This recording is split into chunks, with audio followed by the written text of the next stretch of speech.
एकल स्कूल है, इसका मतलब है एक स्कूल एक टीचर। जहाँ पे हम स्कूल खोलते हैं तो उस गांव का समग्र विकास हम करने की कोशिश करते हैं। देश यदि तरक्की करना है, शिक्षा बहुत इंपॉर्टेंट पार्ट है। 19वीं सेंचुरी यूरोप की थी, 20वीं सेंचुरी अमेरिका की थी, 21st सेंचुरी अभी चाइना और इंडिया की है, लेकिन 2075 के बाद इंडिया की हुई। पहले भी विश्व गुरु थे, हमारे अंदर वही कैपेबिलिटी है विश्व गुरु बनने की, और आगे भी हम विश्व गुरु बनेंगे। देश तभी प्रोग्रेस कर सकता है जब लास्ट माइल वाला आदमी भी प्रोग्रेस करे। हमारी संस्कृति में सेवा का बहुत बड़ा स्थान है, और जब वो सेवा निस्वार्थ भाव से हो, शिक्षा के क्षेत्र में हो और नर की सेवा हो, तो उसका महत्व अपने आप बढ़ जाता है।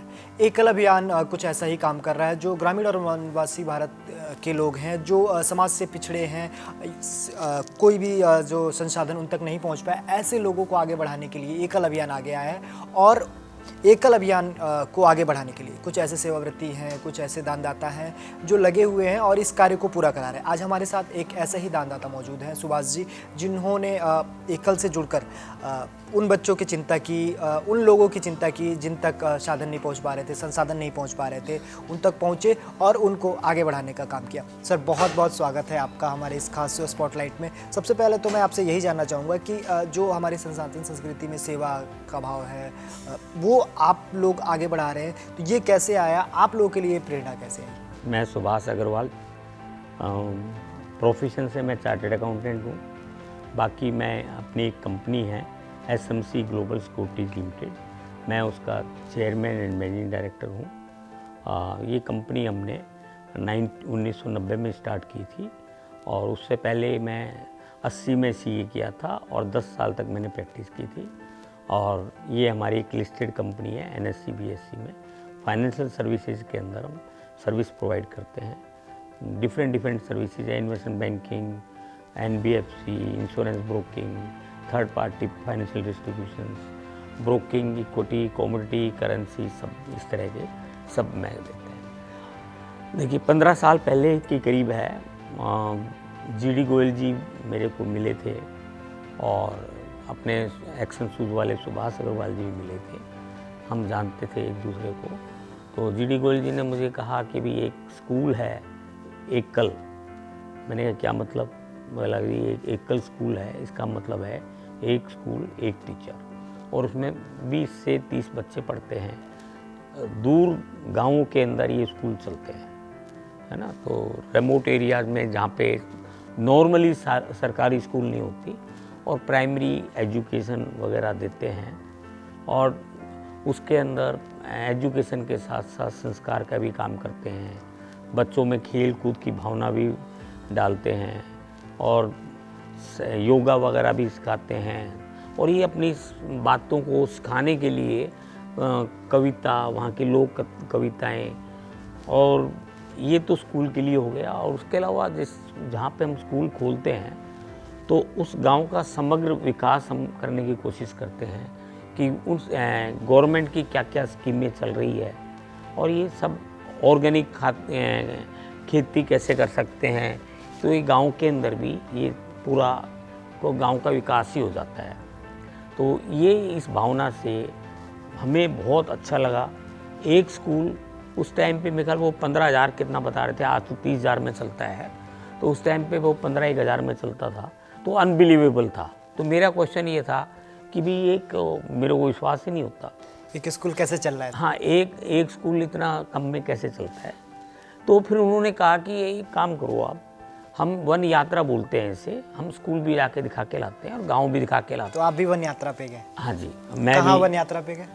मैं वैसे वन यात्रा रांची में गया पहले, और उसके बाद भी 2-3 सोलन वगैरह, और उसके बाद भी गया, और हर साल, है नहीं। तो उस टाइम पे एक ग्रुप के अंदर हम गए, हम सोच रहे थे देखते हैं क्या है, मतलब कोई ख़ास एक्साइटमेंट नहीं था।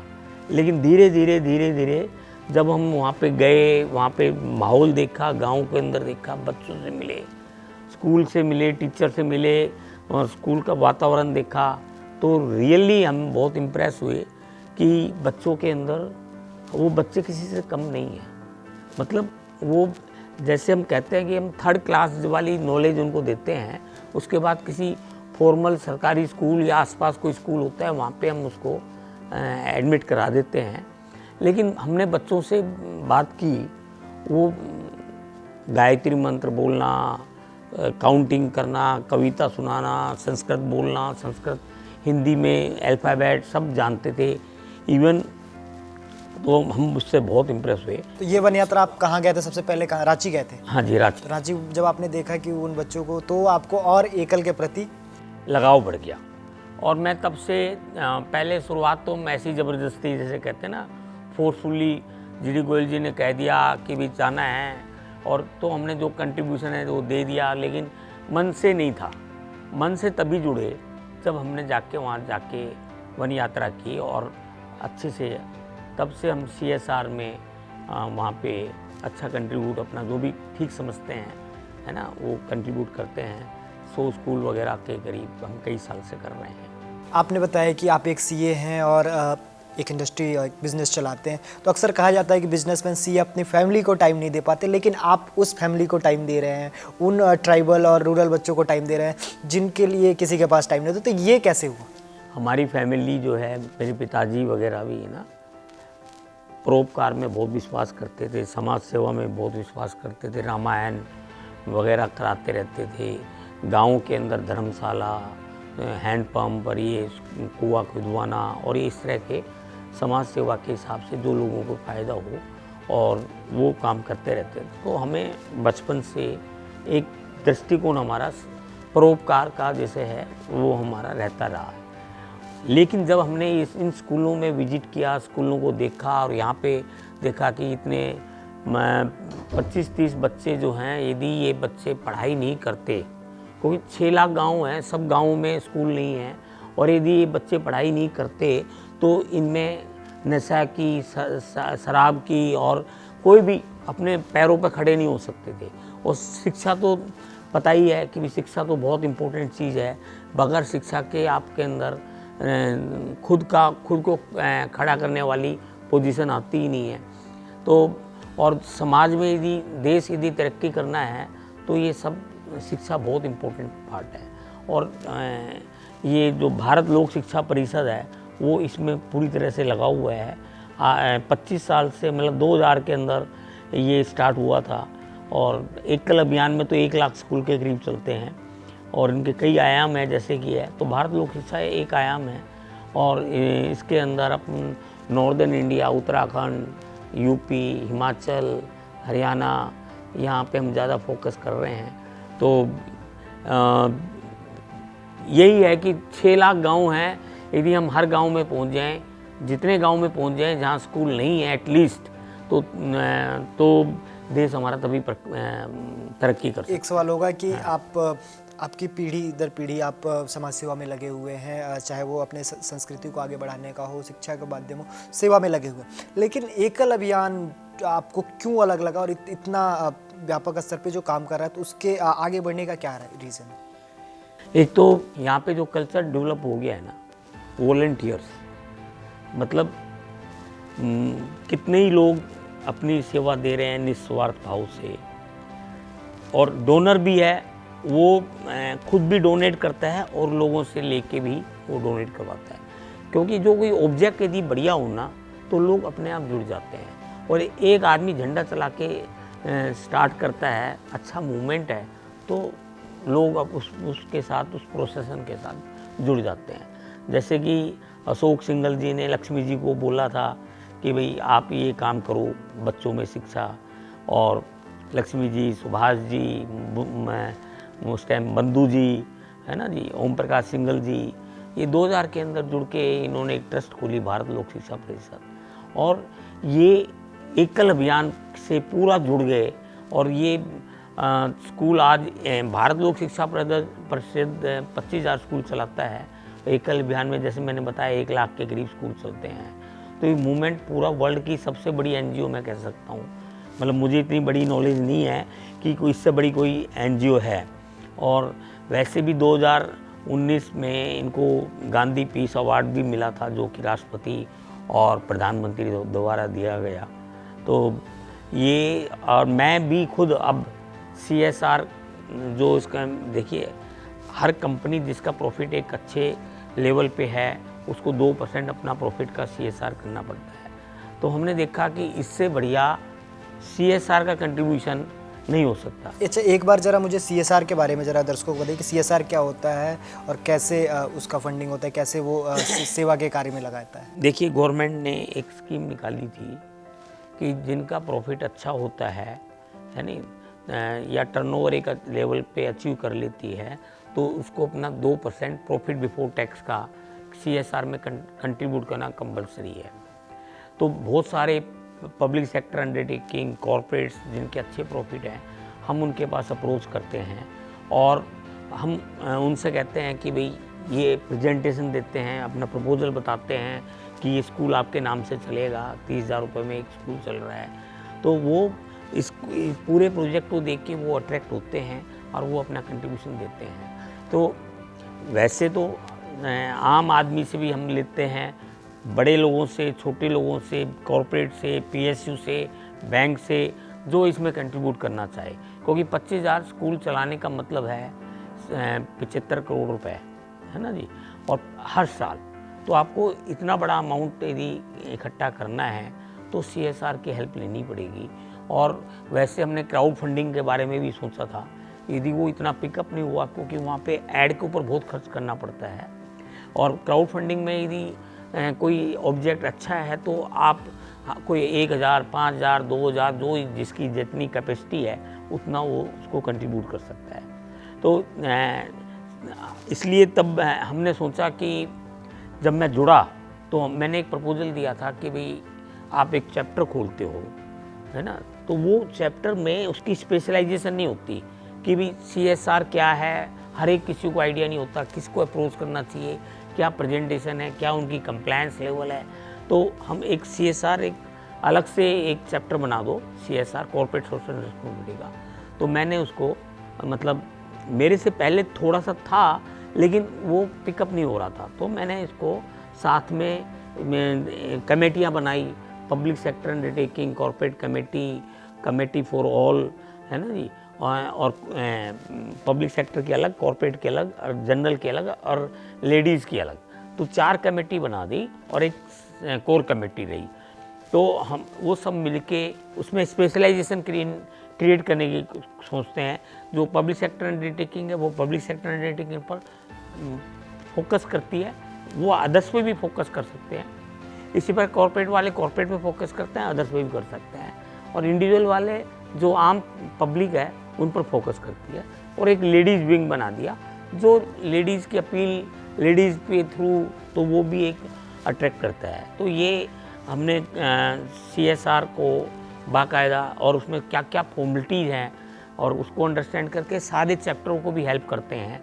कोई प्रपोजल देना है, कोई CSR में मिलना है, तो वो हमारा मेन कार्य होता है। आपने अभी हम बात कर रहे थे CSR कॉर्पोरेट सोशल रिस्पॉन्सिबिलिटी, लेकिन अगर हम कॉर्पोरेट वर्ड हटा दें, सोशल रिस्पॉन्सिबिलिटी जो हमारी भी है, आपकी है, सबकी है, तो ऐसे में अभी जो हम थर्ड वर्ल्ड ग्रोइंग नेशन है, तो ऐसे में हर आदमी का क्या दायित्व होना चाहिए देश के प्रति, अपने समाज के प्रति, कि वो करे ताकि देश और समाज आगे बढ़े। हमारा देश आज 4th पे आता है वर्ल्ड के रैंकिंग में, और 2075 के बाद हम शायद नंबर 1 हो जाएंगे। मतलब the way we are progressing, हमारी जो GDP है वो 8% से ऊपर चल रही है। देखिए, 19th सेंचुरी यूरोप की थी, 20th सेंचुरी अमेरिका की थी, 21st सेंचुरी अभी चाइना और इंडिया की है, लेकिन 2075 के बाद इंडिया की होगी, और आने वाली सेंचुरी इंडिया की रहेगी, क्योंकि हम पहले भी विश्व गुरु थे, हमारे अंदर वही कैपेबिलिटी है विश्व गुरु बनने की, और आगे भी हम विश्व गुरु बनेंगे। और इसके लिए यदि हमें विश्व गुरु बनना है और हमें देश को प्रोग्रेस करना है, तो हमारी शिक्षित पॉपुलेशन होनी चाहिए। और अभी हमारा जो गवर्नमेंट के पास या पब्लिक के सपोर्ट के बगैर ये मूवमेंट नहीं चल सकता, सारे देश को शिक्षित करना। तो क्योंकि गवर्नमेंट अपने रिसोर्सेज से जहाँ स्कूल खोल सकती है वहाँ खोल देती है, बड़े गांव में, छोटे गांव में जहाँ 1000 की पॉपुलेशन है, 500 की पॉपुलेशन है, 1500, तो ये हम प्राइवेट लोगों ने ये बीड़ा उठाया। जैसे मैंने बताया 2000 में लक्ष्मी जी, अशोक सिंघल जी, और माननीय और अपने ओम प्रकाश सिंघल जी,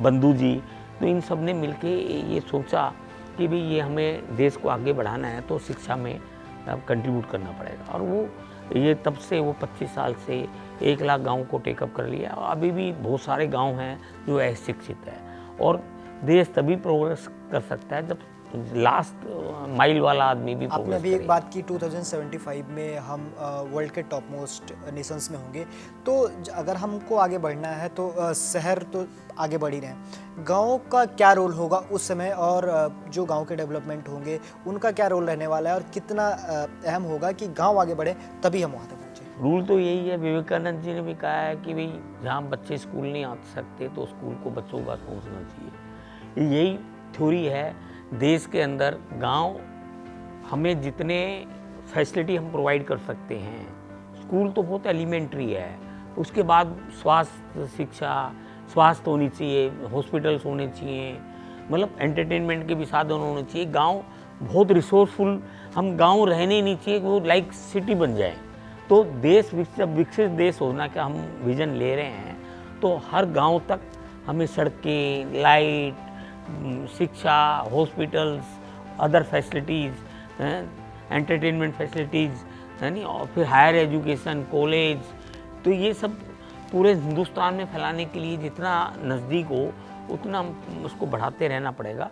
और हम जैसे विकसित का मतलब यही होता है कि हर किसी आदमी की पढ़ने की इच्छा है तो उसकी सब अप्रोच में हो, यानी उसको कोई स्वास्थ्य की इच्छा है तो उसका हॉस्पिटल अप्रोच के अंदर हो। तो वो जितना हम इसका जाल फैलाएंगे उतना देश हमारा विकसित होता चला जाएगा। हम अभी जैसे पता ही है कि भाई 47 में हम आज़ाद हुए थे, उससे पहले अंग्रेज़ों का राज था 200 साल, उससे पहले मुसलमानों का राज था, है ना, मुस्लिम कंट्रीज आउटसाइडर से आए थे, तो ये चल रहा था।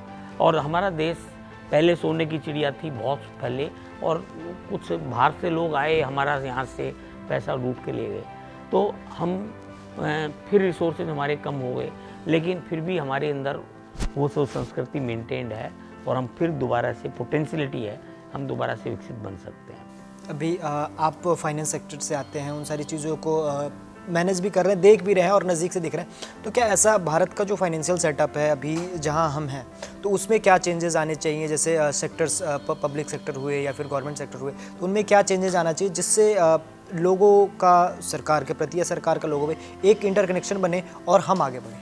देखिए, राष्ट्र तभी आगे बढ़ सकता है जब हम फाइनेंशियली स्ट्रॉन्ग हो।